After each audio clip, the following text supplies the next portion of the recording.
Techno কোম্পানির Phantom X2 সম্প্রতি আমরা ফ্যান্টম X2 প্রো রিভিউ করেছি, চাইলে আপনারা ভিডিওটি দেখে আসতে পারেন। আপনারা দেখছেন PureExplain YouTube channel.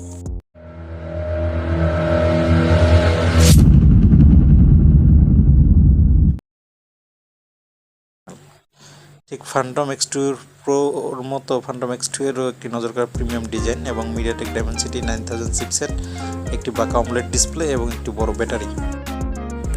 Phantom X2 প্রোর মতো পোর্ট্রেট টেলিফোটো ক্যামেরা না থাকলেও ফটোগ্রাফির জন্য এটিতে একটি বড় 64 মেগাপিক্সেলের প্রাইমারি ক্যামেরা ব্যবহার করা হয়েছে, সেই সাথে একটি অটোফোকাস সক্ষম 13 মেগাপিক্সেল আলট্রা ওয়াইড এবং একটি বড় 32 মেগাপিক্সেলের সেলফি ক্যামেরা রয়েছে। ফোন ছাড়াও বক্সের ভিতরে আমরা এটির সাথে একটি 45 ওয়াটের চার্জার এবং একটি ইউএসবি টাইপ কেবল খুঁজে পাই। এছাড়াও বক্সে একটি ইনলাইন মাইক্রোফোন সহ এক জোড়া সুন্দর চেহারার ইয়ারবাডও রয়েছে।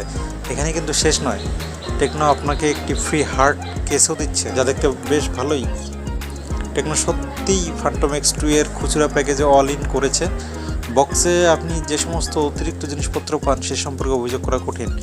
টেকনো ফ্যান্টম X2 এই ফোনটিতে 6.8 ইঞ্চির FHD প্লাস কার্ভ ডিসপ্লে দেওয়া হয়েছে। এই ডিসপ্লে 120 Hz রিফ্রেশ রেট ও 360 Hz টাচ স্যাম্পলিং রেটে, এবং এটি সুরক্ষিত রাখার জন্য এতে Corning gorilla glass Victus protection ব্যবহার করা হয়েছে। ব্রাইটনেস কোয়ালিটি খুবই ভালো, 500 নিট ব্রাইটনেস সাপোর্টেড, যা দিনের আলোতে খুবই ভালো একটি পারফরমেন্স দেবে বলে আশা করা যাচ্ছে। কন্ট্রাস্ট এবং শার্পনেস অসাধারণ, কালার অ্যাকুরেসি গ্রেট।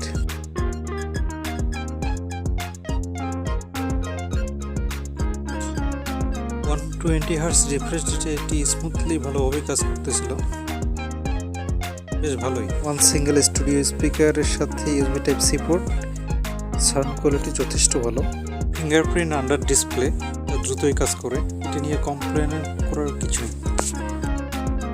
টেকনো তাদের এই ফোনে অ্যান্ড্রয়েড 12 অপারেটিং সিস্টেম সহ iOS 12 যোগ করেছে। এই স্মার্টফোনে মিডিয়াটেকের ডাইমেনসিটি 9000 5G চিপসেট ব্যবহার করা হয়েছে। গেমিং পারফরমেন্স অসাধারণ, এতে হাই কোয়ালিটি গেম প্লে করতে কোনো প্রবলেম হবে না। টেকনো ফ্যান্টম X2 এই ফোনটিতে ভাপর চেম্বার কুলিং সিস্টেম এবং ইন ডিসপ্লে ফিঙ্গারপ্রিন্ট সেন্সর যোগ করা হয়েছে। থাকছে 5160 mAh একটি ব্যাটারি। এটিকে চার্জ করার জন্য 45 ওয়াটের একটি চার্জার দেওয়া হয়েছে।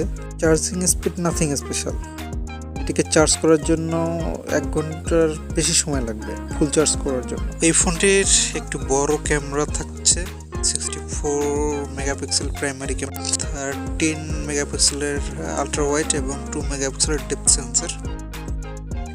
সব মিলিয়ে ফোনটি জোস, আমার কাছে ভালো লেগেছে। আপনার কাছে ভালো লেগেছে কিনা কমেন্ট করে জানাবেন, এবং ভিডিওটি ভালো লাগলে লাইক কমেন্ট শেয়ার করতে ভুলবেন না। এবং নতুন যদি হয়ে থাকেন তাহলে আমাদের চ্যানেলটি সাবস্ক্রাইব করে পাশে থেকে বেল আইকনটি বাজিয়ে দিন। ধন্যবাদ, দেখা হবে অন্য কোনো ভিডিও।